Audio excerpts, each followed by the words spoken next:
जिस खबर की हम बात करने वाले हैं वो खबर होगी निशांत के राजनीति में आने की तैयारी पूरी। ये सवाल पूछे जा रहे हैं क्या कि निशांत राजनीति में आने को अब तैयार हो चुके हैं।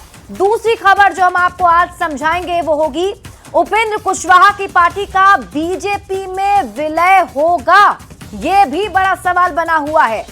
संवेदना केस में सबूतों के साथ छेड़छाड़ हुआ, ये सवाल और इसके जवाब भी तलाशने की कोशिश हम करेंगे, इसके मायने आपको समझाएंगे। और चौथी खबर होगी 2.5 करोड़ का पुल कैसे ढह गया।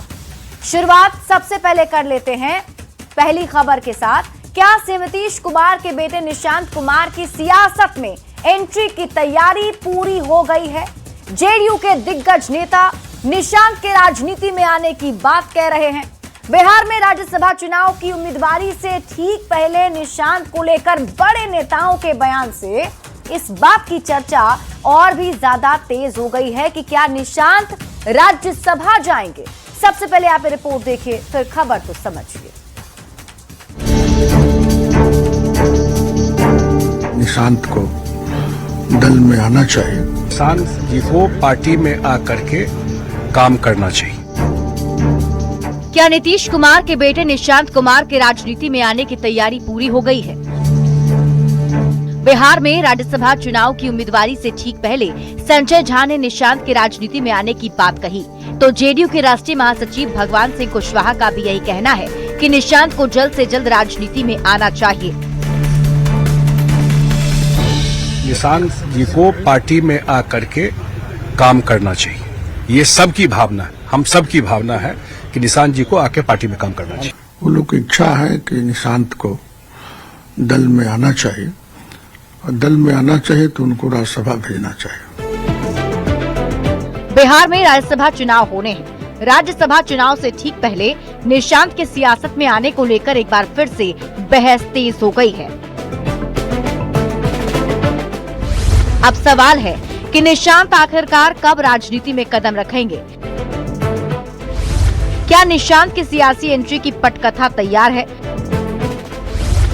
निशांत कुमार के राजनीति में आने की तैयारी हो गई है। न्यूज़ 18 के लिए पटना से आनंद अमृतराज की रिपोर्ट। देखिए, बिहार की राजनीति में निशांत कुमार के राजनीति में आने की खबर जोरों से चल रही है और अब कई अटकलें भी लगाए जा रहे हैं। इसके पीछे की तैयारी क्या है, अब आप इसे समझिए। देखिए, राज्यसभा की उम्मीदवारी से ठीक पहले संजय झा जो कि जेडीयू के राष्ट्रीय कार्यकारी अध्यक्ष हैं, उनका एक बयान आता है। संजय झा कहते हैं कि निशांत कुमार को राजनीति में आना चाहिए। संजय झा जेडीयू के राष्ट्रीय कार्यकारी अध्यक्ष हैं। नीतीश कुमार के बाद संजय झा ही हैं जो जेडीयू में सबसे ताकतवर नेता हैं। अब निशांत कुमार के आने से जेडीयू को सियासी फायदा मिल सकता है। आप सब जानते हैं कि मुख्यमंत्री नीतीश कुमार 75 साल के हो चुके हैं। ऐसे में निशांत जेडीयू की कमान संभाल सकते हैं। राज्यसभा में जाने से एक पंथ और दो काज हो जाएगा। सबसे बड़ा सवाल है कि नीतीश कुमार क्या इसके लिए राजी होंगे, क्योंकि अभी भी यही कहा जा रहा है कि इच्छा जेडीयू के नेताओं की है, कार्यकर्ताओं की है, लेकिन फैसला मुख्यमंत्री नीतीश कुमार को ही लेना है। बढ़ते हैं आगे और बात अगली खबर की। बात उपेंद्र कुशवाहा की करते हैं। उपेंद्र कुशवाहा क्या फिर राज्यसभा जाएंगे? अगर वो राज्यसभा जाएंगे तो उसकी शर्त क्या होगी? ये सवाल इसलिए उठ रहे हैं क्योंकि सूत्रों के हवाले से खबर है कि बीजेपी ने उपेंद्र कुशवाहा को राज्यसभा भेजने के लिए उनकी पार्टी के बीजेपी में मर्जर का प्रस्ताव रखा है। अब बड़ा सवाल ये कि क्या कुशवाहा बीजेपी के प्रस्ताव को मानेंगे? ये रिपोर्ट देखिए, फिर खबर तो समझिए।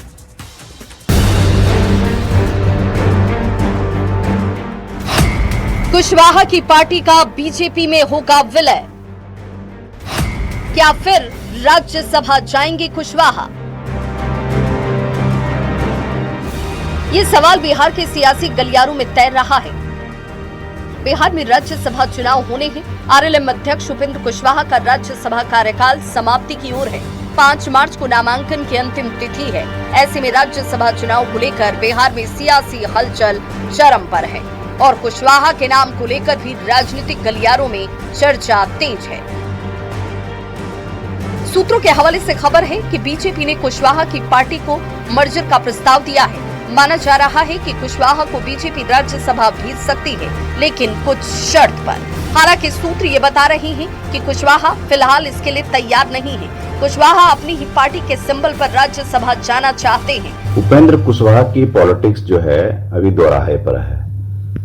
अगर ऐसा कहा जाता है कि बीजेपी ने कहा है कि अपनी पार्टी को मर्ज कर लीजिए अपनी बीजेपी के साथ, तो उनकी पॉलिटिकल आइडेंटिटी एक तरह से खत्म हो जाएगी। एक राज्यसभा सीट तो मिल जाएगा, ये सब उनका चलता रहा, तो सिर्फ एक राज्यसभा सीट के लिए अपनी पॉलिटिकल आइडेंटिटी को मर्ज करें, तो अगर ऐसा है तो ये कॉल उनको लेना पड़ेगा। ये बहुत ही टफ कॉल है।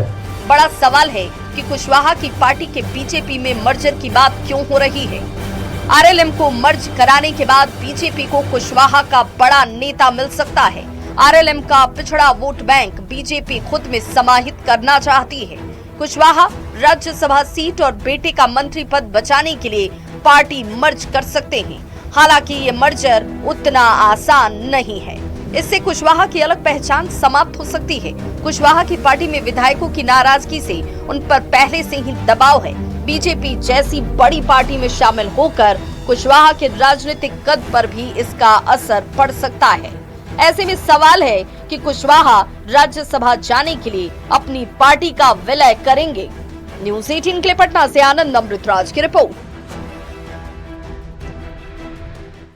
तो अब सबकी नजर उपेंद्र कुशवाहा पर टिकी है कि उपेंद्र कुशवाहा का फैसला क्या होगा, क्योंकि सूत्रों के हवाले से जो खबर मिल रही है वो यही बता रही है कि बीजेपी चाहती है कि उपेंद्र कुशवाहा अपनी पार्टी का विलय बीजेपी में कर ले।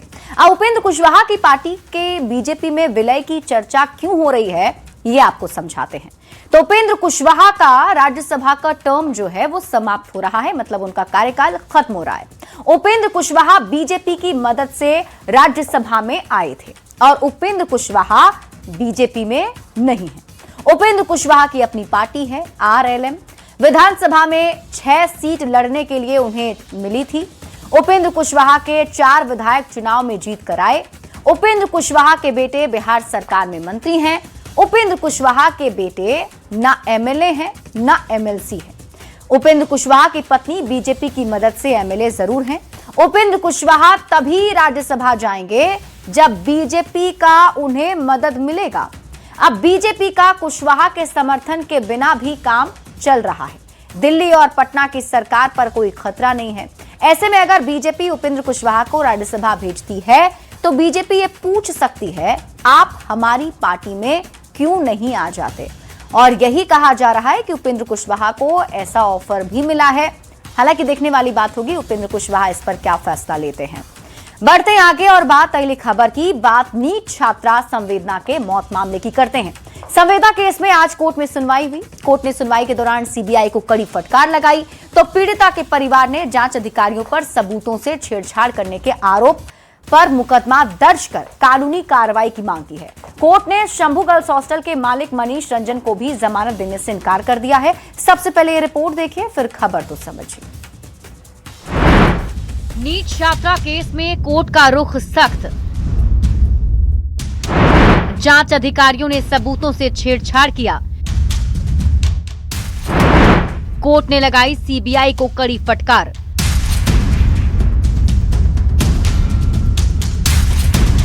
नीट छात्रा संवेदना की मौत मामले में कोर्ट का रुख सख्त हो गया है। सोमवार को सीबीआई की विशेष अदालत में संवेदना के केस में अहम सुनवाई हुई। अदालत ने शंभू गर्ल्स हॉस्टल के मालिक मनीष रंजन को जमानत देने से इनकार कर दिया। करीब 1.25 घंटे चली सुनवाई में पीड़ित परिवार के वकील और सीबीआई के वकील के बीच तीखी बहस हुई। पीड़ित परिवार के वकील ने जांच में लापरवाही और सबूतों से छेड़छाड़ के गंभीर आरोप लगाए। पीड़ित पक्ष के वकील ने आरोप लगाया कि इस केस में सीबीआई की जांच देखकर लग रहा है कि वो मनीष रंजन की पॉकेट में है। केस से पॉक्सो एक्ट की धारा जानबूझकर हटा दी गई। इस केस में सीबीआई का जो कंडक्ट है वो देखने के बाद ऐसा लग रहा है कि सीबीआई जैसे मनीष रंजन के पॉकेट में है। सीबीआई ने जो दूसरा एफआईआर किया उस केस में पॉक्सो एक्ट की धाराएं जानबूझकर नहीं लगाई। वो सीबीआई जांच एजेंसी के तौर पे नहीं बल्कि मनीष रंजन के पॉकेट में रहते हुए मनीष रंजन के जमानत की पैरवी कर रही है। पीड़ित परिवार ने सबूतों के साथ छेड़छाड़ के आरोप में रोशनी कुमारी, हेमंत झा, पटना सदर ASP Abhinav Kumar, SSP, DGP के साथ ही सीबीआई के जांचकर्ता एएसपी पवन कुमार श्रीवास्तव के ऊपर कोर्ट में मुकदमा किया और कानूनी कार्रवाई की मांग की। हर जिम्मेवार पुलिस ऑफिसर जैसे हेमंत कुमार झा, रोशनी कुमारी, डॉक्टर अन्नू कुमारी, एएसपी अभिनव कुमार, एसएसपी कार्तिकेय जी और डीजीपी विनय कुमार, सीबीआई के जो एएसपी रैंक के ऑफिसर हैं पवन कुमार श्रीवास्तव, इन पर साक्ष्यों और सबूतों के साथ छेड़छाड़ करने का मुकदमा चला रहे हैं। हमने डिमांड रखा है, हमने दरखास्त भी दी है। कोर्ट ने काफ़ी सख्ती से इन सारी चीज़ों को अपने ऑर्डर में नोट किया है। सीबीआई ने लिखित में जवाब दिया है। नीट छात्रा संवेदना केस पर अब अगली सुनवाई 11 मार्च को सीबीआई की मजिस्ट्रेट कोर्ट में होगी। इससे पहले शनिवार को भी सुनवाई में भी कोर्ट ने सीबीआई को फटकार लगाई थी। कोर्ट ने सीबीआई से पूछा था, आपने पॉक्सो क्यों नहीं लगाया? ऐसे में बड़ा सवाल है कि नीट छात्रा संवेदना को इंसाफ मिल पाएगा। न्यूज़ 18 के लिए पटना से धर्मेंद्र कुमार की रिपोर्ट। देखिए, नीट छात्रा संवेदना के मौत मामले में हर रोज नया अपडेट सामने आता है और ऐसे में आज की अगर हम बात करें तो सबूतों के साथ छेड़छाड़ के आरोप लगाए गए हैं। अब आपको पूरी खबर समझाते हैं। देखिए, नीट छात्रा संवेदना केस में कोर्ट काफी ज्यादा सख्त है। कोर्ट में जो सुनवाई चल रही है उसमें कोर्ट का रुख काफी सख्त नजर आ रहा है। शंभू गर्ल्स हॉस्टल के मालिक को जमानत भी कोर्ट ने नहीं दी। कोर्ट में सुनवाई के दौरान जोरदार बहस हुई। पीड़ित पक्ष ने सबूत से छेड़छाड़ का आरोप भी लगाया। सीबीआई जांच की कार्यशैली पर भी पीड़ित पक्ष के वकील ने सवाल उठाए। जांच टीम के जो बड़े अधिकारी थे जिन्होंने शुरुआती जांच में लापरवाही की थी, उन पर भी आरोप लगाए गए। जांच टीम पर पीड़ित परिवार ने मुकदमा दर्ज किया और हर जिम्मेदार पुलिस ऑफिसर पर केस दर्ज करने की मांग भी की है, जिसमें एएसपी, एसएसपी, डीजीपी पर सबूतों से छेड़छाड़ का आरोप लगा है।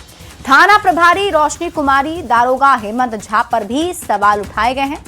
यहां तक कि जो सीबीआई के जांचकर्ता हैं एएसपी पवन कुमार श्रीवास्तव, उन पर भी सवाल उठे हैं। सीबीआई को जांच करते हुए 18 दिन हो गए हैं। सवाल यह भी है कि क्या सीबीआई ने पॉक्सो एक्ट की धारा जानबूझकर हटाई?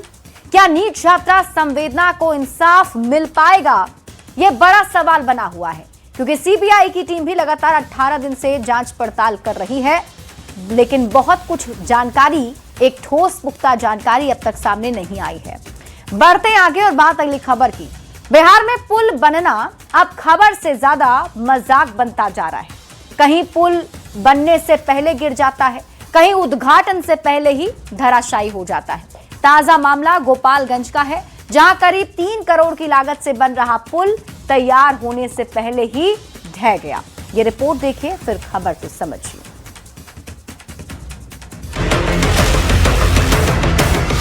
गोपालगंज के सिधवलिया प्रखंड के गंगवा गांव में घोघारी नदी पर बन रहा आरसीसी पुल ढलाई के दौरान अचानक से ढह गया।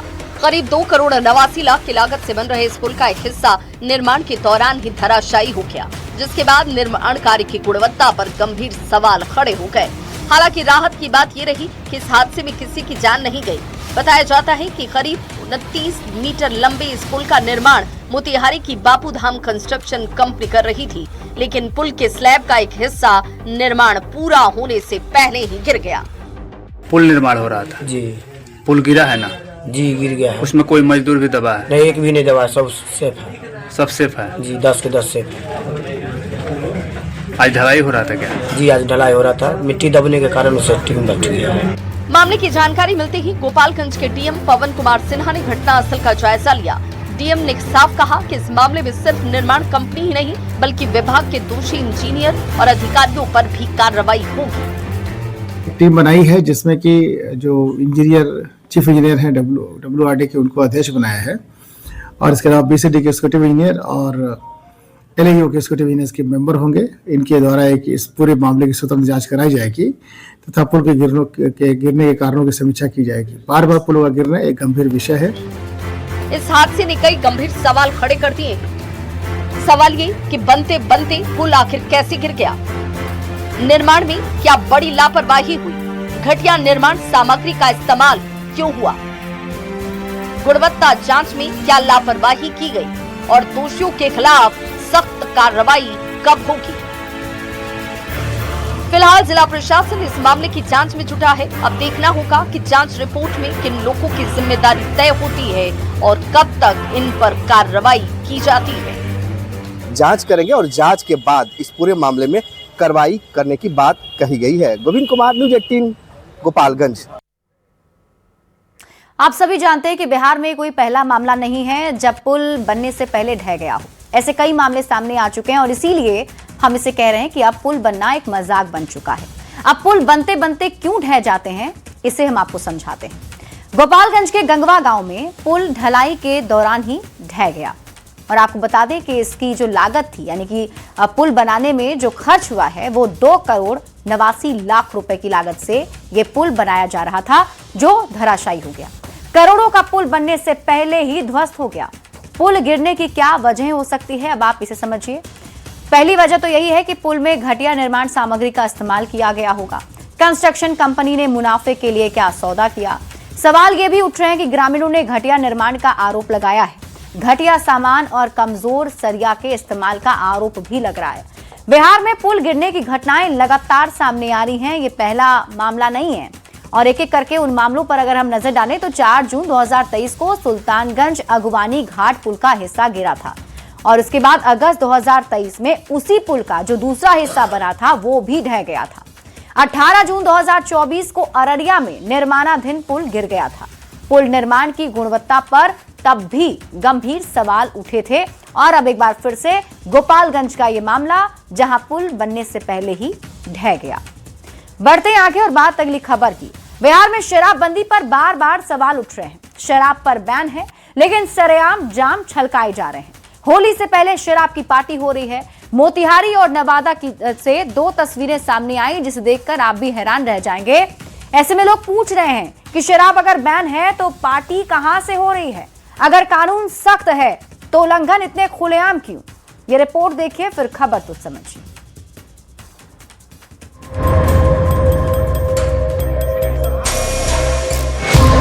बिहार देश का वो राज्य जहां शराबबंदी है लेकिन शराब पार्टी भी है और ये शराबबंदी कोई नई नहीं बल्कि पिछले 10 सालों से है। लेकिन हर बार शराबबंदी कानून के उल्लंघन की तस्वीरें सामने आती रहती हैं।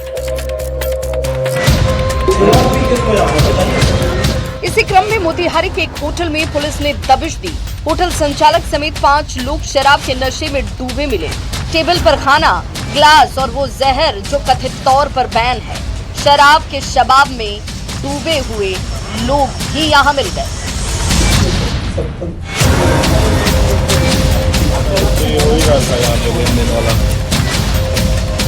होली से पहले पुलिस का ये एक्शन दिखाता है कि त्योहारों के आसपास ऐसे उल्लंघन बढ़ जाते हैं।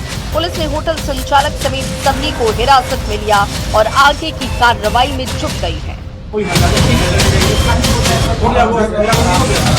आज हम लोग जब यहाँ पे जांच करने के दौरान आए सर के नेतृत्व में, तो यहाँ हम लोगों ने देखा कि शराब पार्टी चल रही थी। कुछ लोग बैठ के शराब पार्टी कर रहे थे, मटन वगैरह का वो चल रहा था। व्यक्तियों की पहचान की जा रही है, पहचान करके उसके बाद उनका ब्रेथ एनालाइजर से टेस्ट वगैरह भी किया गया है। यहाँ पे होटल में, सिमरन होटल में छापेमारी की गई है। यहाँ पे जब रूमों की तलाशी ली गई तो देखा गया कि कुछ लोग, 4-5 लोग और जिसमें ओनर भी शामिल है होटल का, बैठ के दारू पी रहे थे और कुछ इनके पास कैश भी काफी मोटी मात्रा में बरामद हुआ है। तो उससे ऐसा संदिग्ध प्रतीत हो रहा है कि कोई डीलिंग हो रही थी इनकी। दूसरी तरफ नवादा से एक वीडियो सोशल मीडिया पर वायरल हो रहा है जहां 2 लोग खुलेआम शराब पीते नजर आ रहे हैं। इतना ही नहीं, वीडियो में साफ देखा जा सकता है कि एक महिला शराब परोसते नजर आती है और ये कोई पहली तस्वीर नहीं है। लगातार ऐसी क्लिप्स आती रहती है जो दिखाती है कि बंदी के बावजूद शराब आसानी से उपलब्ध है। 10 साल हो गए बिहार में शराबबंदी को। इसका मकसद था महिलाओं की सुरक्षा, घरों में अमन चैन और समाज का सुधार। लेकिन क्या ये हुआ या सिर्फ ये कागजों पर बैन है? क्योंकि हर त्योहार पर हर मौके पर ऐसी तस्वीरें और खबरें झकझोर देती हैं। ये कहानी जारी है शराबबंदी की और शराब की उपलब्धता की। Bureau report, news 18।